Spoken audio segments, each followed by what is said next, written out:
आज हम स्टार्ट करेंगे नई यूनिट सेकेंड धारा वैद्युतिकी। इसका पहला चैप्टर है वैद्युत चालन और इसका पहला टॉपिक है वैद्युत धारा। बहुत इम्पोर्टेंट यूनिट है एग्जाम के पॉइंट ऑफ व्यू से भी और वैसे तो थोड़ा ध्यान दीजिएगा, इसको ध्यान से देखिएगा।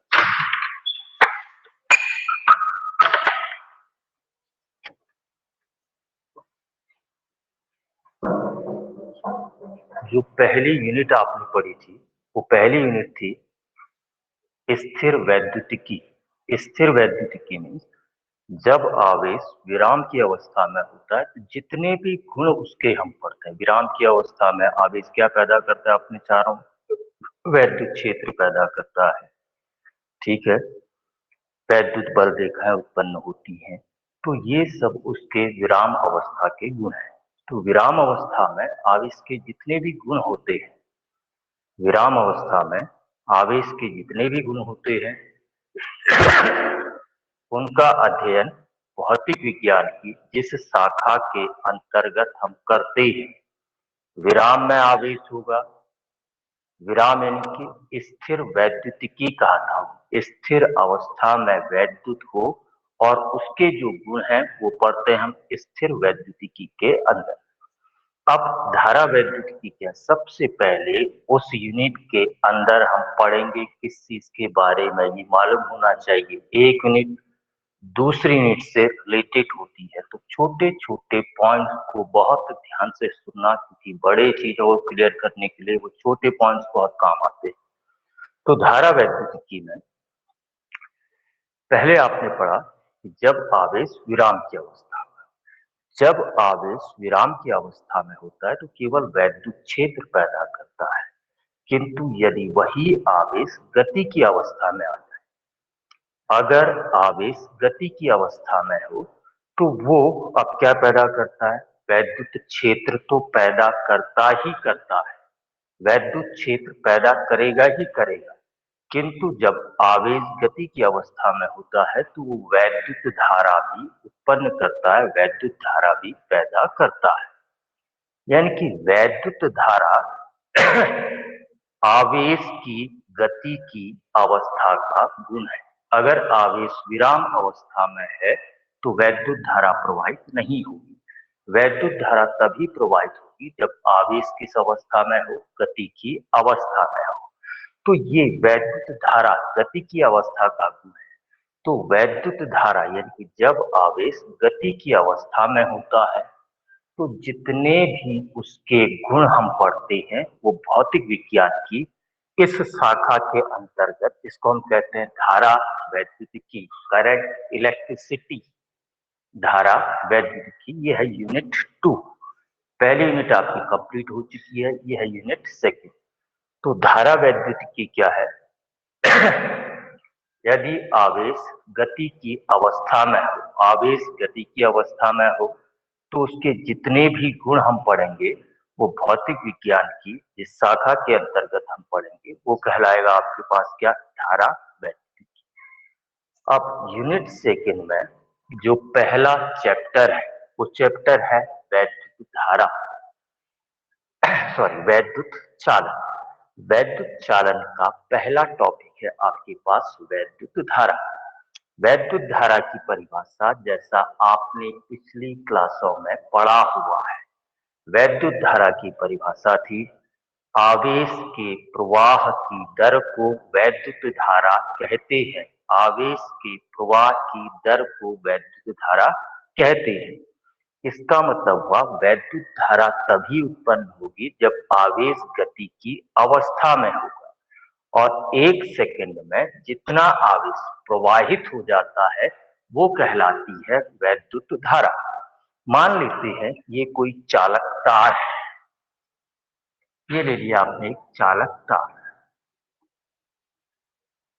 माना ये इसका अनुप्रस्थ परिच्छेद क्षेत्रफल है, ये आवेश ये प्रवाहित हो, माना t सेकंड में यहां से q आवेश प्रवाहित हो जाता है।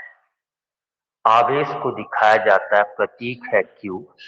समय को दिखाया मैंने स्मॉल t से। मान लेते हैं इस चालक तार के अनुप्रस्थ परिच्छेद क्षेत्रफल से t सेकंड में Q कूलाम आवेश प्रवाहित हो जाता है।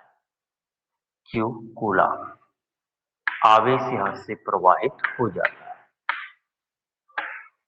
तो 1 सेकंड में प्रवाहित होने वाला आवेश हो जाएगा Q/T। ये Q/T ही कहलाती है वैद्युत धारा। किसी चालक में एकांक समय में प्रवाहित होने वाला आवेश कहलाता है वैद्युत धारा। तो वैद्युत धारा बराबर आ गया आपके पास सूत्र, वैद्युत धारा, जिसको आप दिखाएंगे I से, कैपिटल I या स्मॉल I प्रतीक है उसका। I बराबर हो गया Q/T। दर का मतलब ही यहाँ पर है एकांक समय। तो किसी चालक से एकांक समय में जितना आवेश प्रवाहित हो जाता है, किसी चालक से एकांक समय में जितना आवेश प्रवाहित हो जाता है, उसे कहते हैं आप वैद्युत धारा। आवेश प्रवाह की दर को वैद्युत धारा कहते हैं, ये भी एक परिभाषा हो गई। या किसी चालक से एकांक समय में जितना आवेश प्रवाहित हो जाता है उसके अनुप्रस्थ परिच्छेद क्षेत्र के लंबवत, ये लंबवत जितना आवेश प्रवाहित होता है उसे कहा जाता है वैद्युत धारा। अब वैद्युत धारा के बाद मात्रक SI पद्धति में वैद्युत धारा का मात्रक होता है एम्पियर। SI पद्धति में वैद्युत धारा का मात्रक एम्पियर। अब 1 एम्पियर कितने के बराबर होता है? धारा का मात्रक एम्पियर SI पद्धति में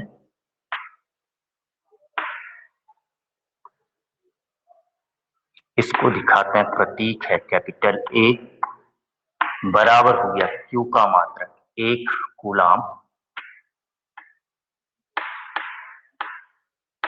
बटे समय का मात्रक सेकंड, 1 सेकंड।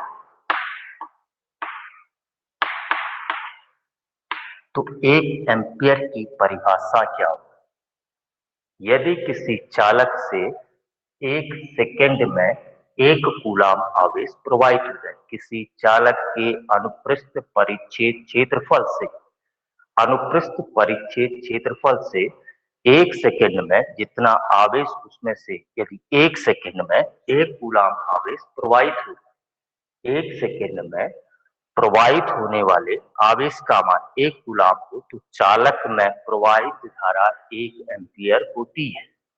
यदि किसी चालक से 1 सेकंड में 1 एम्पियर धारा प्रवाहित हो जाए तो वो कहलाती है आपके पास क्या? 1 एम्पियर।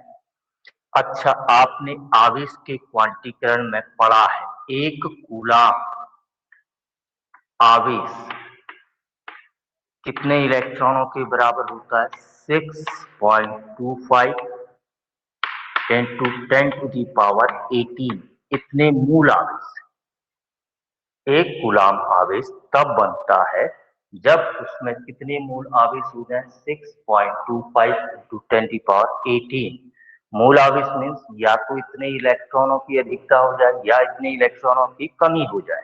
तो हम 1 एम्पियर की परिभाषा ऐसे भी दे सकते हैं, यदि किसी चालक से 1 सेकंड में 6.25 into 10⁻18 मूल आवेश प्रवाहित हो जाए, मूल आवेश का मीन्स मुक्त इलेक्ट्रॉन प्रवाहित हो जाए या धनायन प्रवाहित हो जाए, तो उसमें प्रवाहित धारा 1 एम्पियर होती है। तो ये था वैद्युत धारा।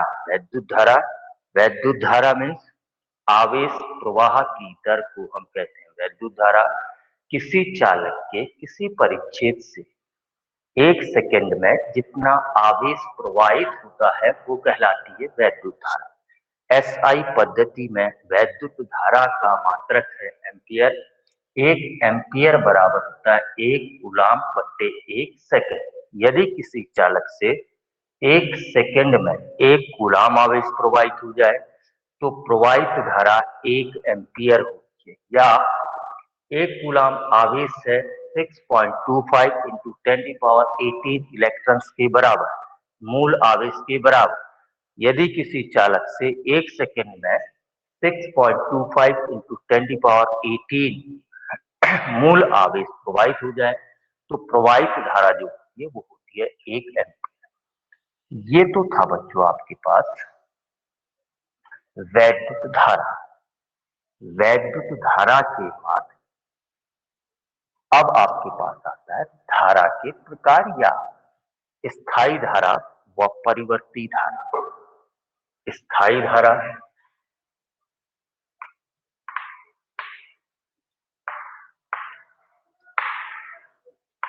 स्थायी धारा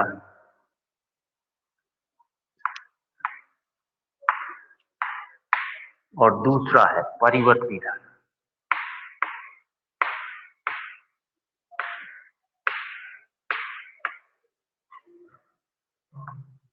परिवर्ती धारा। स्थायी धारा किसे कहते हैं? धारा में दो चीजें होती, एक तो धारा का परिमाण, धारा के परिमाण के साथ धारा के प्रवाह की दिशा। अगर किसी चालक में प्रवाहित धारा का परिमाण नियत हो जाए और धारा भी एक विशिष्ट दिशा में, एक नियत दिशा में प्रवाहित हो रही हो, तो उस धारा को आप कहते हैं स्थायी धारा। दिशा भी नियत और परिमाण भी नियत। दिशा कह रहा हूं, ये दिशा है धारा के प्रवाह की दिशा की, तार में धारा कहां से कहां की ओर प्रवाहित हो रही है। अगर इसका ग्राफ बनाऊं तो वो ग्राफ ऐसे दिखा सकते हैं। एक्स अक्ष पर दिखा देता हूं समय, समय स्मॉल टी, और वाई अक्ष पर दिखा देता हूं धारा, धारा कैपिटल आई। नियत धारा ये दिखा दिया आपने एक स्ट्रेट लाइन।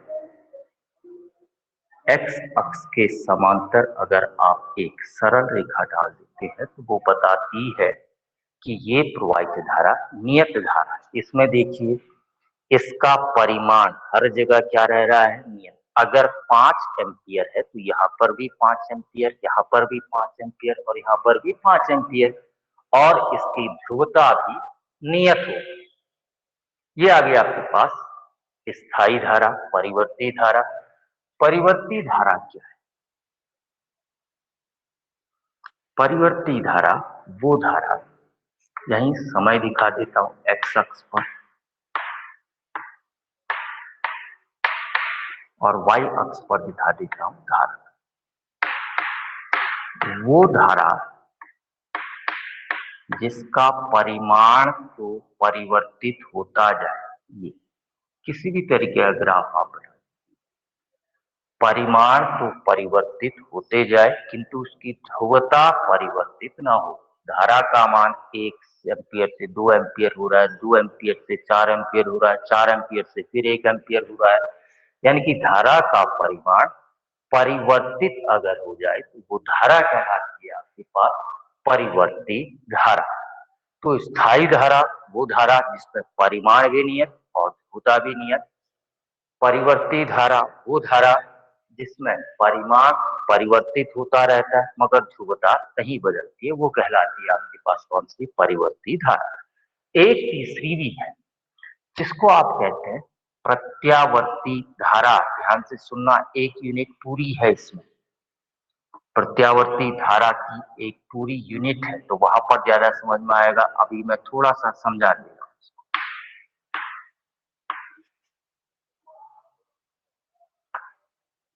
ये मूल बिंदु ऊपर को दिखा देते हैं धारा।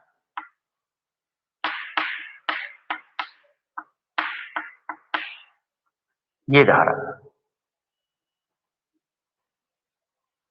ये धारा कहलाती है प्रत्यावर्ती धारा।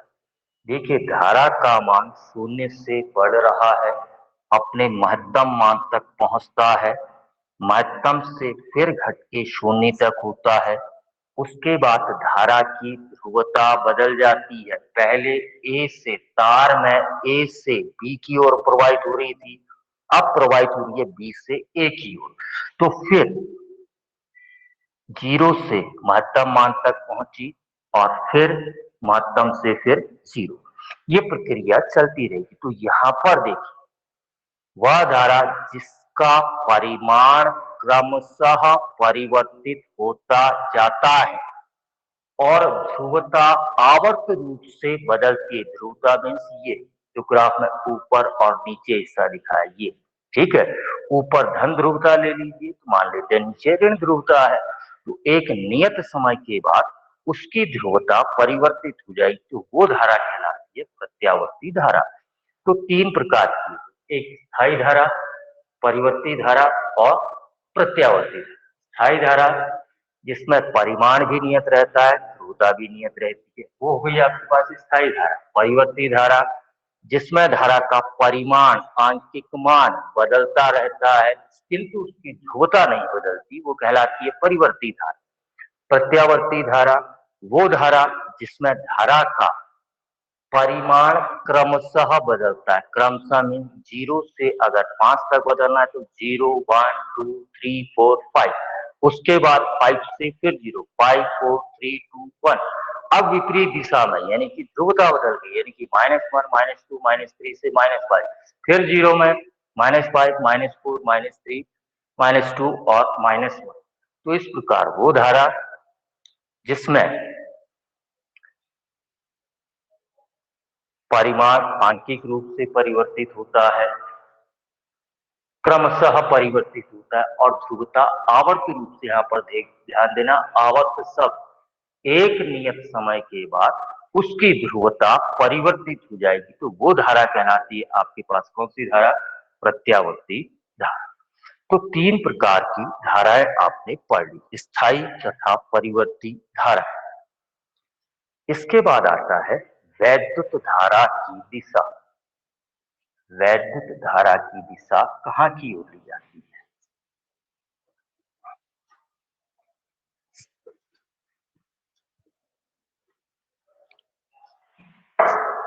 वैद्युत धारा की दिशा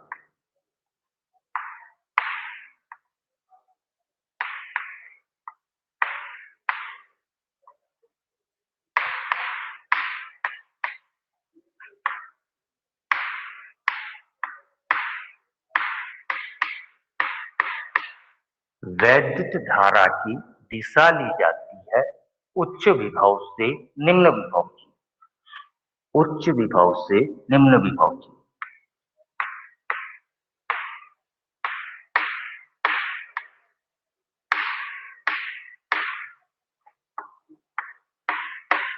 निम्न विभव की।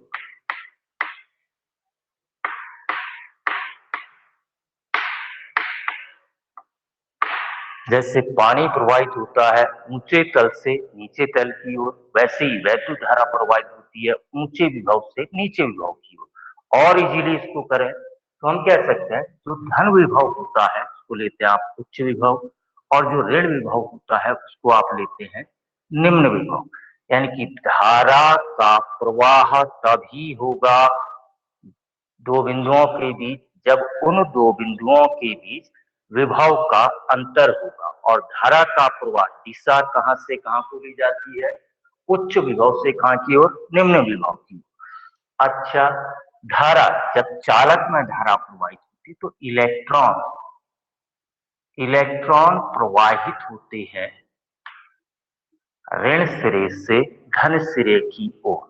ये हुई इलेक्ट्रॉनों की गति की दिशा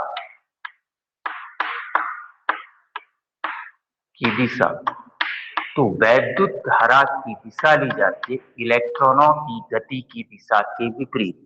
यानी कि जहां को इलेक्ट्रॉन गति करते हैं उसके विपरीत दिशा में धारा प्रवाह की दिशा ली जाती है। या दूसरा कह सकते हैं जहां को धन आयन गति करते हैं, धन आवेश जहां को गति करेगा उस दिशा में वैद्युत धारा की दिशा ली जाती है। ऋण आवेशों के गति की विपरीत दिशा में या धन आवेशों की गति की दिशा में। जब हम कोई सर्किट बनाते हैं, सेल या बैटरी लगाते हैं, एक बड़ा डंडा लगाते हैं, एक छोटा, एक प्लेट बड़ी दिखाता है, एक प्लेट छोटी।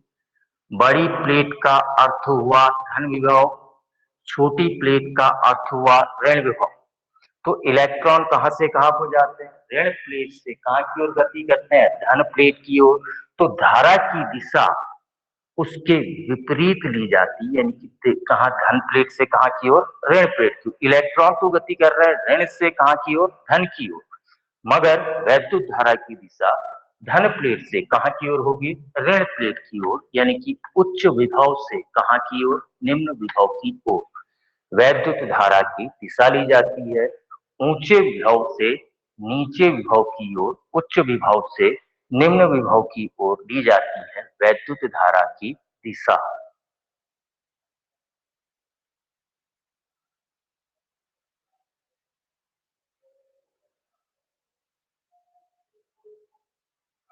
क्लियर हुआ बच्चों? Yes sir. कहीं पर कुछ पूछना है बेटा? No sir. ठीक है, नीरज आ रहा है बच्चे समझ में? Yes sir. ठीक है, कल करेंगे अब, ठीक है? Yes sir. ओके।